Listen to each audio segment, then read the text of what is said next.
Thank you for joining us. This is Mature Living, and I'm Mary Yanez, Director of the Senior Adult Program. We're here today with some very special guests, and these are former employees of the college who were here when we opened our doors at Logan Heights back in the early 70s. And Logan Heights, of course, was located at Fort Bliss campus, the beginnings of El Paso Community College. So we'll be reminiscing about the early years at Logan Heights 50 years later. We hope you enjoy our guests and some of the memories. And if you attended El Paso Community College, you're going to remember some of these things. And so we've invited some guests that are going to be sharing some of their memories. Leon Blevins, who is a faculty member at the college, now retired. We have Frances Moreno, who is here to share some memories as a student back then.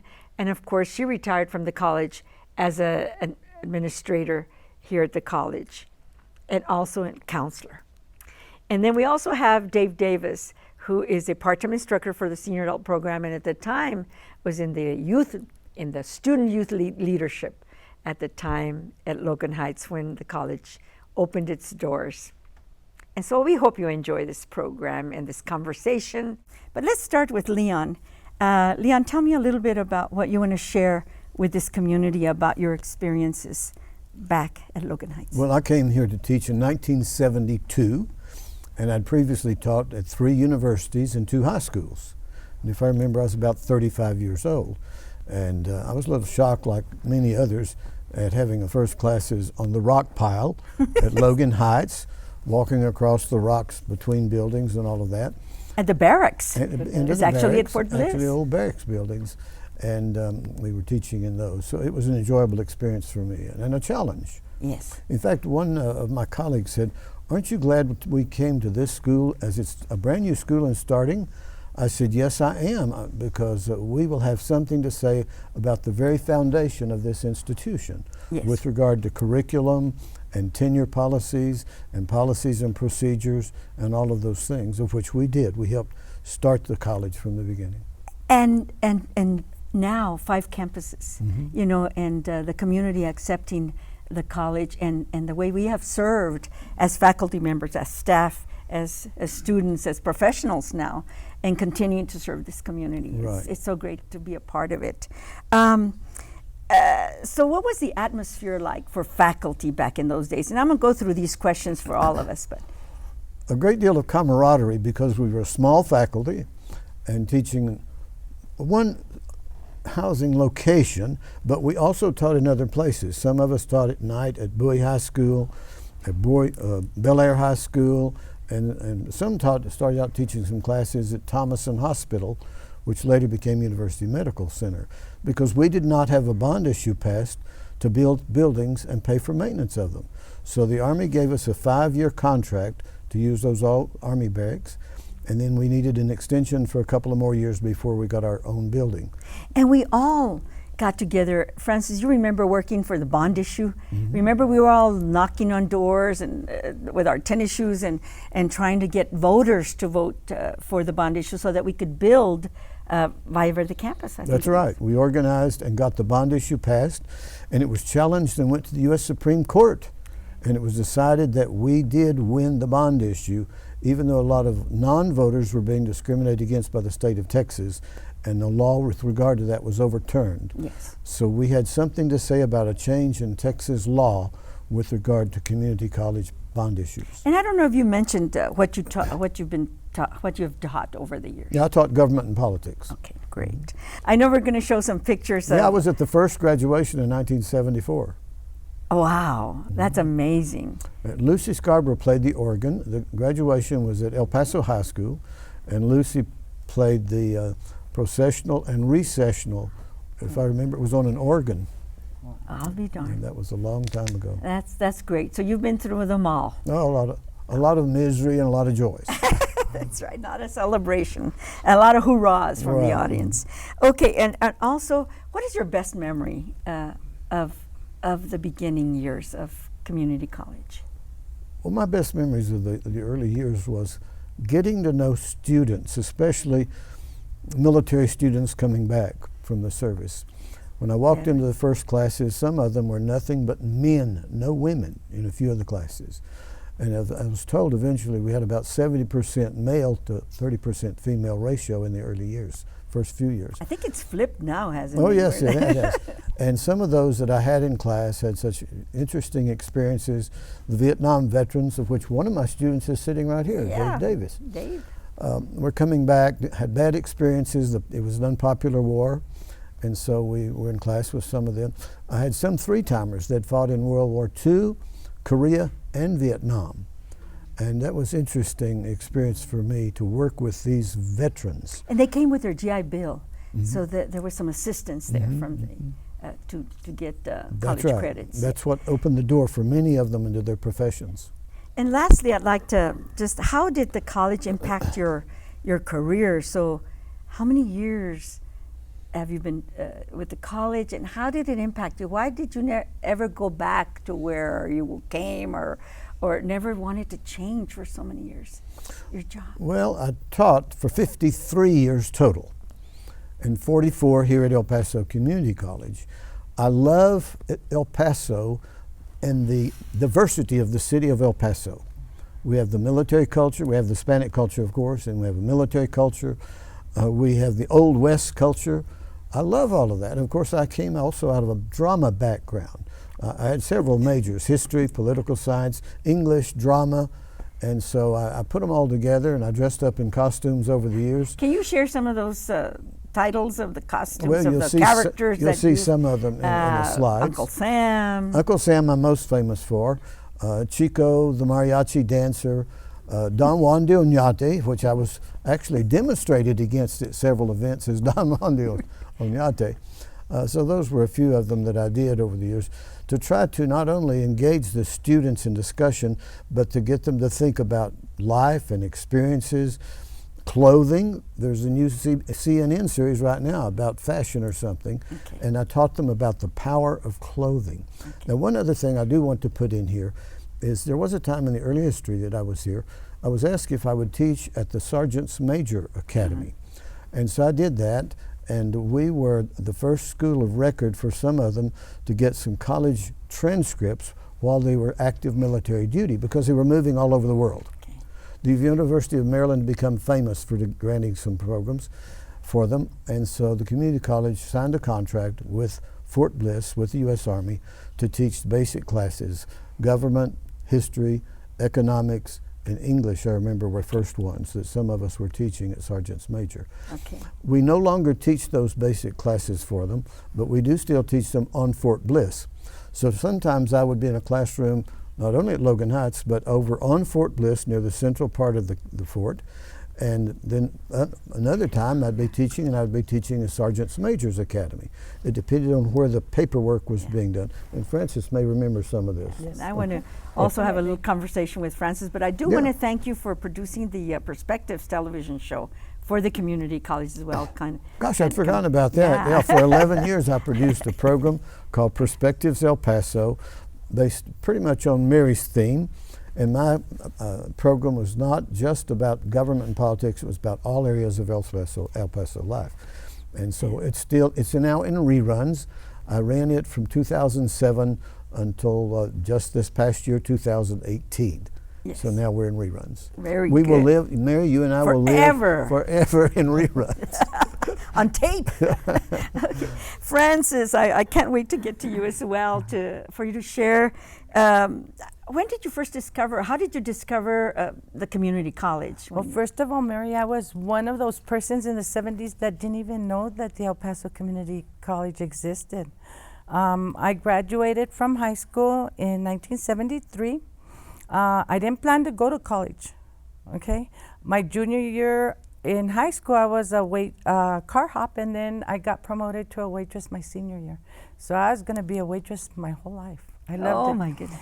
But then I got this call, I was blessed, I got this call, and it was one of our counselors, Abel Uranga. He retired not too long ago. And he says, I heard from a friend of your father's that you just graduated from high school. And we have this program that we're gonna start at El Paso Community College. It's the mid-management program. would you be interested? And I kind of thought about it. I thought, well, who's this weirdo calling me? I don't even know how he got the number, but it was a blessing in disguise. I am who I am today because of Abel. He told me the only problem is that you're going to have to come in tomorrow and fill out some paperwork.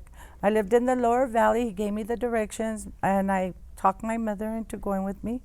I was filling out the forms.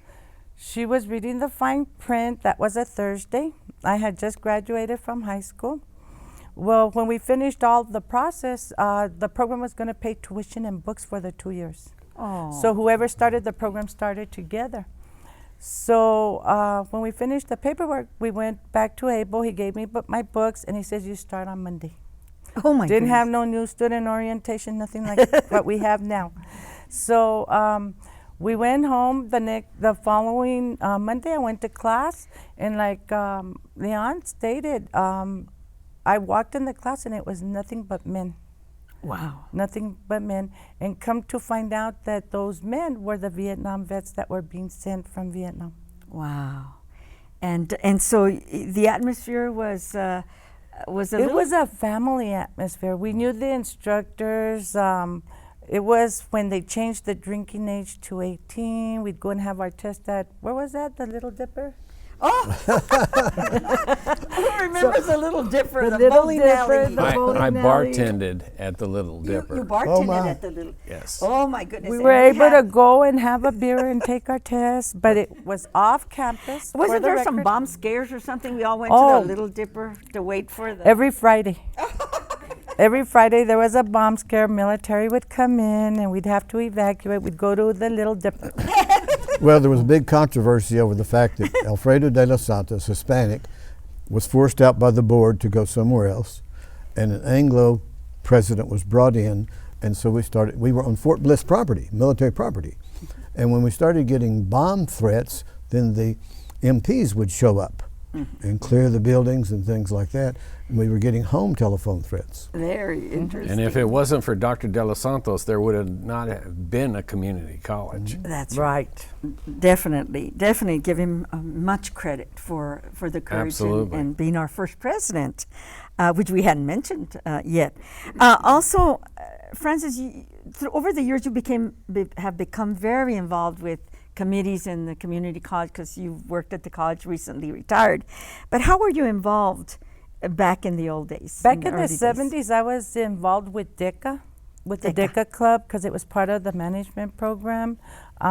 Later on, when I started working full-time, I was in several committees. I was very involved.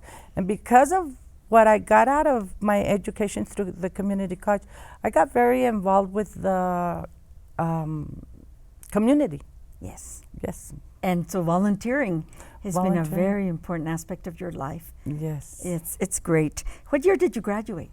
From El Paso Community College in 1976. Wow, that's great. That is so wonderful. And maybe one of your best memories, and then I want to ask you also, how did the college impact your career and your professional life? Just first, one of your best memories? Well, the El Paso Community College has been a major part of my life. It's been my life. You know how I stated that I was in a classroom with Vietnam vets? I married the vet that was sitting to the left of me. And we're still married. And he's a keeper. He's a keeper. And I usually tell my students, that the El Paso Community College not only gave me an education, it gave me a career that I loved so much, and a husband that cooks. All right, that is so. In the 70s, that was very rare for the Hispanic male to take charge of the cooking, so I've been blessed. That's wonderful. By the way, one point here I'd like to add About is Francis. Bernadette, Francis's daughter, was in one of my classes. Yes. And I fell in love with her, she fell in love with me, and we had a good government class that she was in. And then she died unexpectedly, and I was privileged to speak Very at her young. services. She was 24 years old? Bernadette Yes, in her 20s. he was 20. She was 26, and Mr. Blevins gave a beautiful eulogy at her services. So he's very dear to our heart and to our family. And she said it was like a family atmosphere at El Paso Absolutely. Community College. And there's a scholarship Yes, dedicated to. I have high respect for Dr. Rhodes. Dr. Rhodes did start the Patrick and Bernadette Moreno Scholarship Fund for my son and my daughter that passed away. And of course, your career ended up, you became a counselor here at the college and a professor. Tell me where you worked as a counselor and how many students you've helped over the years. Well, I started off as a work study, went on with financial aid. The financial aid office was in charge of the work study program. Then later on became a manager at the Rio Grande campus, actually opened the financial aid office at Rio Grande. Then I retired at the age of 50, came back to volunteer, and I was hired as a counselor for the Center for Students with Disability for 1 month, and it's gone on to 12 years now. Wow. And I love it. I love working with my students, and I'm blessed in that I also work with the students with disabilities. Yes. So I love my job. This is a great college. Mhm. We serve people of all ages and all backgrounds and abilities. I don't call them disabilities, I call them abilities. Right. It's wonderful. Let's go to Dave. I'm waiting to hear what he has to share. David Davis is one of our instructors, teaches the gardening class, healthy gardening for seniors. And tell me, when you discovered the community college, how did you come about? I took an early discharge in 1973 to come to school, and I enrolled that January of '73, Okay. and that's when I started. That's when How you did I find out about the community college? I'm not real sure. I don't remember. Maybe you just followed all the soldiers wherever, or somebody told you to go to college or use your GI Bill, No, something. no, that's not the way it went It's down. really gone.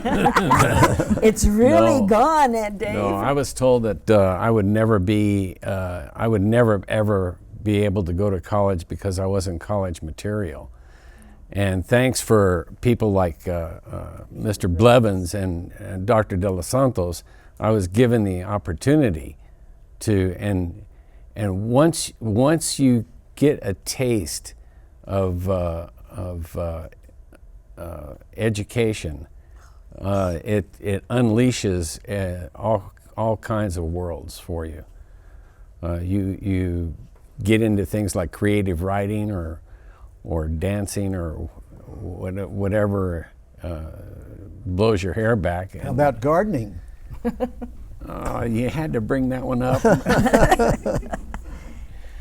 But you became a master gardener. I became a master gardener. I was a master gardener for about 15 or so years, and then went on to teach gardening here at the community college for seniors. I have a funny story related to that. One day I had bought a car at Dick Poe over on Montana. And one day Dave says to me, you know, I've gotten a contract to water the plants at Dick Poe and other auto dealerships. And my wife and I are thinking about starting up a business. And he started a business and it's still going. Yeah. And what do you call it? It's called Modern Plant Concepts. That's it. And you were not college material, but you're an owner of a business. and an instructor. that all happened in 1973. It was a fast and furious year. That's good. And we've been in business ever since. That's 45 years. What was your role as a student when you first started? Did you get into leadership at all? Oh, well, there was an active student body population, but it was scattered. And like they were mentioning before, we had part of us at Bel Air. Summit Valley. Off-campus locations? Yeah, off-campus locations. And to become a student body president, you had to visit all those campuses, and usually the classes were night classes. Yes, and so that kind of interfered a little bit with, because I was also a VA work study at the college, and working as a bartender at the Little Dipper that we were talking about earlier, and delivering We love the flowers Little at Shapery Flowers. So it all dovetailed together. So were you like a student body president in sharing the role? I was one of the original senators. Okay. They had 25 senators and each campus had their own elections, and it was interesting. Yeah. Oh yeah. We passed our student body passed the first building and use fee, which was $1. Wow, $1 for the building. For building and use, yeah. Very good. And so what year did you graduate? 74, 74. And what is your best memory of the college back in the early days? Well, they didn't mention the turmoil that Dr. De Los Santos had. I can't say enough about the man, because he really had an uphill battle. There were a lot of people that were dead set against the community college. There was a lot of support also by the students, but mostly there were a lot of angry people that didn't want the community college. They feared that the community college would impact the student body or the student population at UTEP, and a lot of people were dead set against it.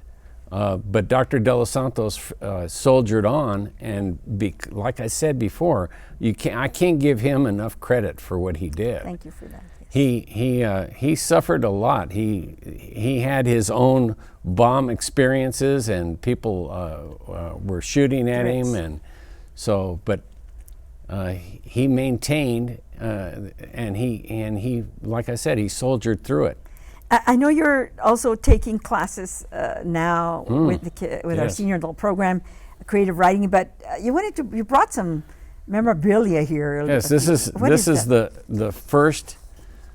This is Chrysalis. First Chrysalis. 3101. This is before Chrysalis. Oh my goodness. This one. Student works. Yeah, right. Literary. And on the bottom of where is that? That's copyright. On the very, very first page, it says staff, and it says Mary Yanez. I'll be darned. Mary Yanez helped us put this together. Because I was in the print shop. That's maybe, exactly at the Duplicating correct. Center. Right. I'll be darned. You see, I do have some history here Nine- too. There's nine- some proof right We there. didn't know you were that old. We don't know you're that old. I don't look that old. That's beautiful. I'd like to take a look at that. What other? I just recently got published, and this is my work. This is not bad for a guy who wasn't supposed to be able to go to college. Yeah. You know. College material, they used to say. We weren't college material. Right. Who determines that? What test to this is that? day, I still do not. And I guess I kind of thank them for telling me that I couldn't do it, because that's kind of an impetus to go ahead and do it. And I started college late. In sharing my story, coming to the community college, I was working at UTEP, and some of my peers in high school went on to the university. I chose not to, and I remember my father telling me, "Go to college, go to the university. We'll help you with your tuition." And I said, "No, I want to get myself some clothes, and I want a car," and I was just not very interested, because the counselors at the time were picking and choosing who they were going to encourage to go to college. And applications and things like that. And so I maybe wasn't in the college route. They said that you're in the college route or you're not in the college route. And so I guess I was on the technical route, because then I became a duplicating clerk at the community college right after high school.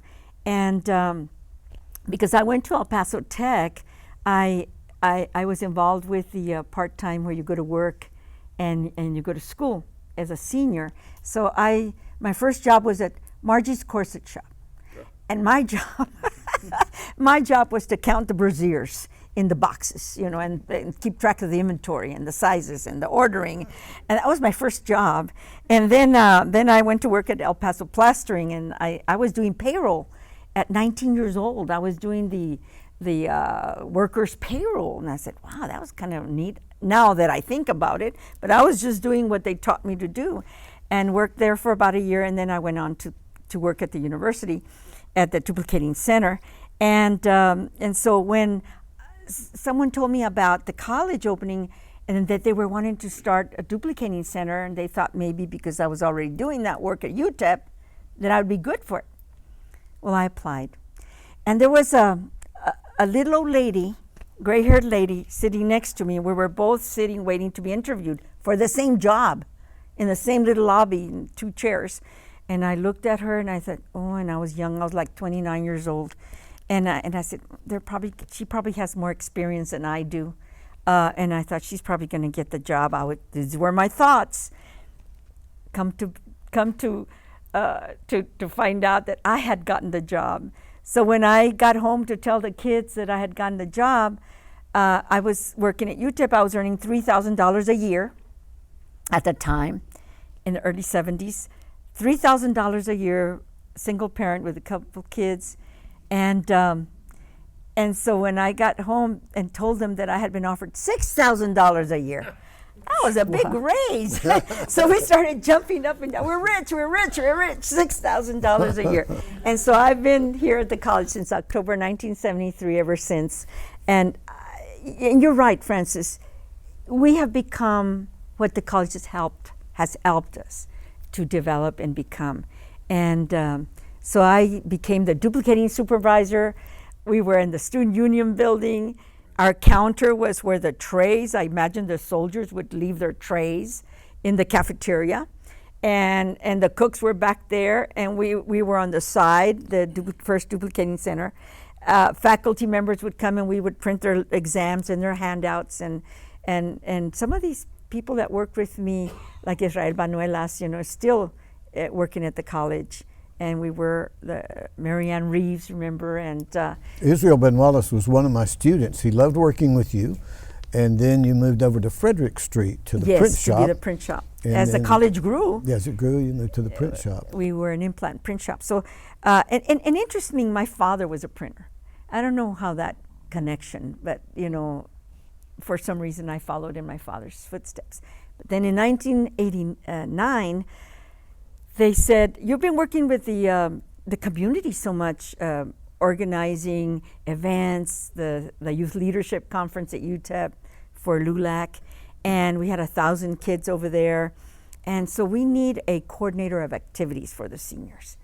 So they asked me if I would laterally transfer from the print shop to the senior adult program, and I took it. And it was the best decision I've ever made, because I discovered I wasn't really, really meant to be a print shop manager, or work in a print shop with machines and ink and with men who were the printer operators. I was meant to be with people. And I think this is what I just blew like a flower. I bloomed, and I think this is the best job that I've ever had. And, at 75 now, I'll be 76 in a few months, I think I can still be productive. I think I'm still giving, and I can help my community, in particular my peers. So that's my story. It's a good one. Thank you. Well, this was a great experience, great conversation, a good experience for all of us. And we certainly hope that our viewers enjoyed this wonderful conversation about EPCC in the early days, and reminiscing about 50 years later after Logan Heights. And we'll see you next time.